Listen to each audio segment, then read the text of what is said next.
अस्सलाम वालेकुम जी। आज मेरे किचन में बनने लगी है दाल, जो मैंने भिगो के रखी हुई है।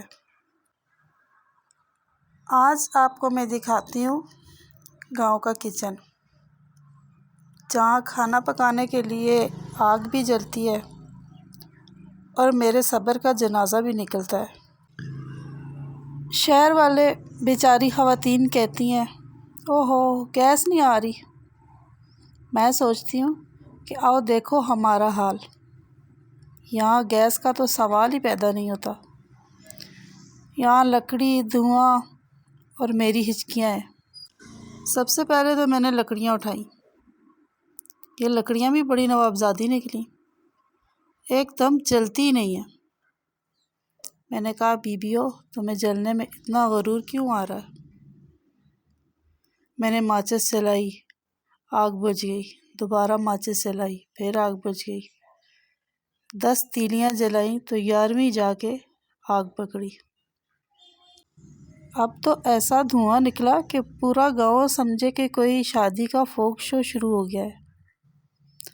आँखों से पानी ऐसे निकला जैसे मेरा महबूब मुझे छोड़ के कराची भाग गया हो।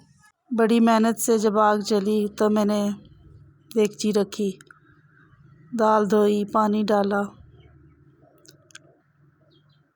और बैठ गई पंखा चलने। ये लकड़ियाँ और आग मेरे साथ आँख मचोली खेल रहे हैं। अब दाल भी नखरे वाली चीज़ है भाई। 1 सेकंड आग कम हो तो दाल कहती है मैं नहीं पकती, और अगर आग ज़्यादा हो जाए तो फ़ौरन उबल के बाहर आके कहती है मैं तो भाग रही हूँ। अब मैं एक तरफ आग को काबू में ला रही हूँ और दूसरी तरफ दाल को। लग रहा था जैसे मैं किसी सर्कस में करतब दिखा रही हूँ। इसी दौरान मैंने थूम, टमाटर शमाटर सबको ज़िबा करके रख दिया कि चलो इनके साथ तो पहले जंग कर लूँ ना, दाल को फिर देखते हैं।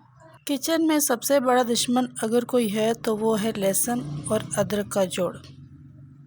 अब लहसुन की एक जुई ऐसे निकलती है जैसे खुफिया मिशन पर भेजे हुए सिपाही। छिलका उतारना शुरू करो तो लहसुन कहता है बस करो, मैं अपनी हिफाजती जैकेट उतारने वाला नहीं हूँ।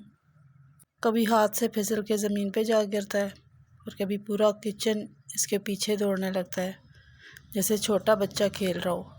लहसुन छीलना तो मुझे दुनिया का सबसे मुश्किल काम लगता है। अब कोई कहे कि लहसुन के बग़ैर खाना मज़े का लगता है। अरे भाई, लहसुन के बग़ैर सालन ऐसा है जैसे चाय बग़ैर चीनी या गांव की शादी बग़ैर ढोल के। लहसुन खाने में डालें तो सादा दाल भी ऐसी खुशबू देने लगती है जैसे किसी 5 स्टार होटल में पक रही हो। लहसुन खाने से दिल मजबूत होता है, ब्लड प्रेशर काबू में रहता है और मैदा कहता है शुक्रिया बीबी, अब मैं सुकून में हूँ। और मज़े की बात है कि लहसुन खाने वाला बंदा दूर से ही पहचान में आ जाता है। आप पास जाएँ और कहें भाई आपने आज लहसुन खाया है ना, तो वह शर्मा के कहेगा जी बस ज़रा सा। यानी लहसुन खाने के बाद छुपाना भी मुश्किल हो जाता है। तो दोस्तों, लहसुन के बाद अब टमाटर भी हमारे किचन का सुपरस्टार है।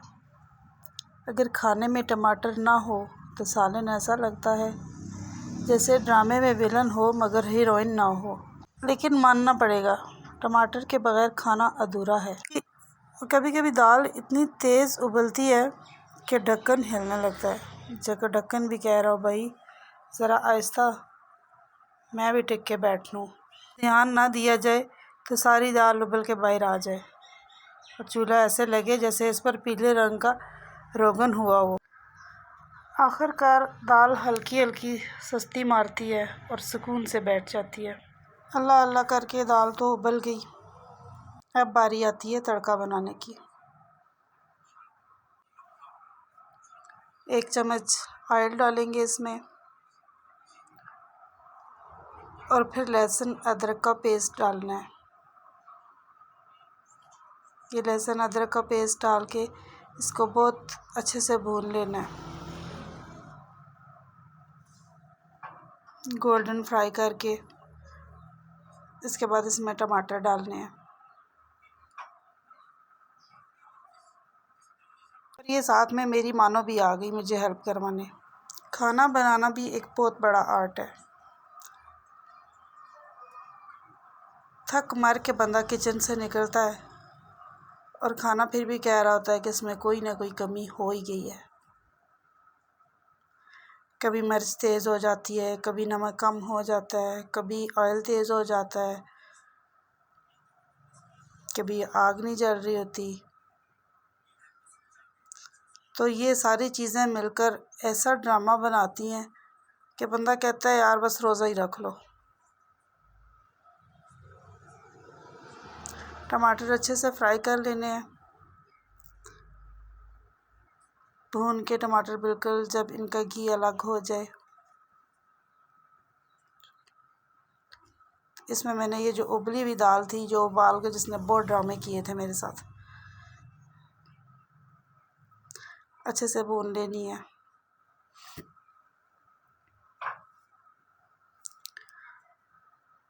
दाल तो मेरी ले जी तैयार हो गई।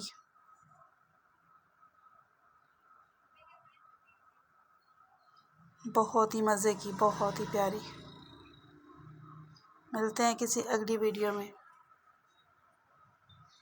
तब तक के लिए अल्लाह हाफ़िज़।